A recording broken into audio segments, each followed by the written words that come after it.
Hi అండి, welcome to Missamma చెప్పే కథలు. ఈరోజు మీరు వినబోతున్న కథ గోవిందయ్య తెలివి. ఈ కథను రచించిన వారు లక్ష్మీ గాయత్రి గారు. గోవిందయ్య అనే ఆయన మిఠాయి దుకాణం పెట్టి బాగా గడించాడు. రత్నమాల అతడి ఒక్కగానొక్క సంతానం.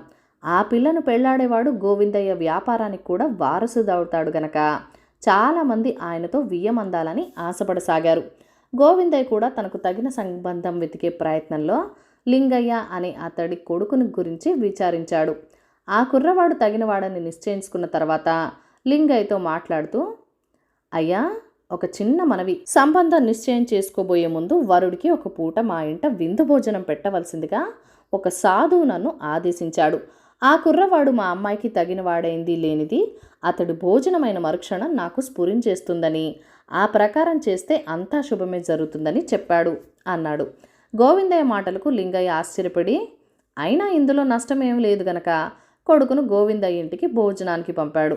గోవిందయ్య ఆ కుర్రవాణ్ణి మిట్ట మధ్యాహ్నం వేళ దాకా కబుర్లు చెబుతూ కూర్చోబెట్టి అప్పుడు షడ్రసోపేతమైన భోజనం పెట్టించాడు. భోజనం ముగిసిన వెంటనే ఆయన ఆ కుర్రవాడితో, నాయనా, నువ్వు మా అమ్మాయిని పెళ్లాడడం మేలు కాదని నాకు తోస్తున్నది. ఆ మాటే మీ నాన్నగారితో చెప్పి నన్ను మన్నించమన్నానని కూడా చెప్పు అన్నాడు. లింగయ్య కొడుకు నిరాశపడినా చేసేదేం లేక మౌనంగా వెళ్ళిపోయాడు. ఆ తర్వాత మరొక ముగ్గురు కుర్రవాళ్లకు కూడా గోవిందయ్య విందు భోజనం పెట్టి తగిన వాళ్ళు కాదంటూ తిప్పి పంపేయడం జరిగింది.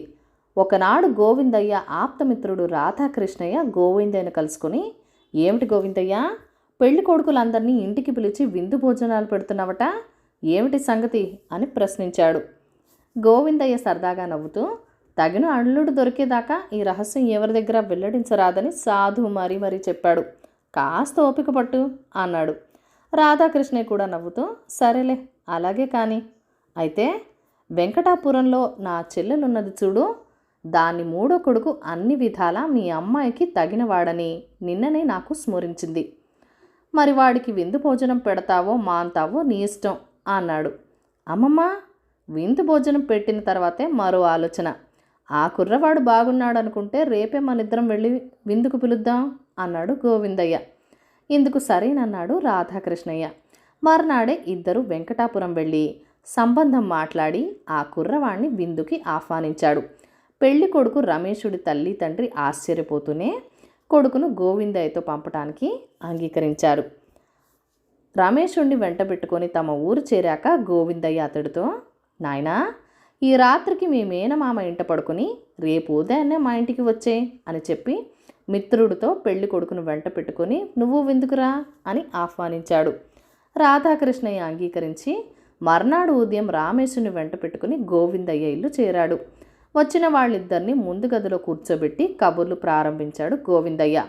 అలా చాలాసేపు గడిచాక, ఏమిటి గోవిందయ్య, ఆకలి మండిపోతున్నది, ఇంకా వంట కాలేదా అంటూ ప్రశ్నించాడు రాధాకృష్ణయ్య. గోవిందయ్య నొచ్చుకుంటూ, విందు భోజనం తయారీ కదా, కాస్త ఆలస్యం అవుతుంది, ఈలోగా చెరో లోట పాలు పుచ్చుకోండి అన్నాడు. వెంటనే రమేషుడిని ఆయన్ని వారిస్తూ, భోజనానికి ముందు ఏదైనా తినడం కానీ తాగడం కానీ నాకు అలవాట్లేదండి, మామయ్య గారికి కావలిస్తే పాలు తెప్పించి ఇవ్వండి అన్నాడు. రాధాకృష్ణయ్య కూడా మేనల్లుడి మాటలతో కాస్త మొహమాటపడి, నాకు ఏం వద్దులే అనేశాడు. మరొక అరగంట దాటాక భోజనాలకు పిలుపు వచ్చింది. 3 రకాల తీపి వంటకాలు, 3 రకాల కారపు వంటలు, కూరలు, పచ్చళ్ళు, అప్పడాలు, వడియాలతో నిండుగా ఉన్న 3 విస్తళ్ళు వాళ్ళకి కనిపించాయి. గోవిందయ్య వాళ్ళిద్దరినీ కూర్చోమని తను ఒక విస్తర ముందు కూర్చున్నాడు. రాధాకృష్ణయ్య మిత్రుడి పక్కన చతికిలబడ్డాడు. అయితే రమేషుడు మాత్రం కూర్చోకుండా పదార్థాలు చాలా ఎక్కువగా వడ్డించారు. అన్నీ తినటం నా వల్ల కాదు, ముందే కొన్ని తీసేమనండి అన్నాడు.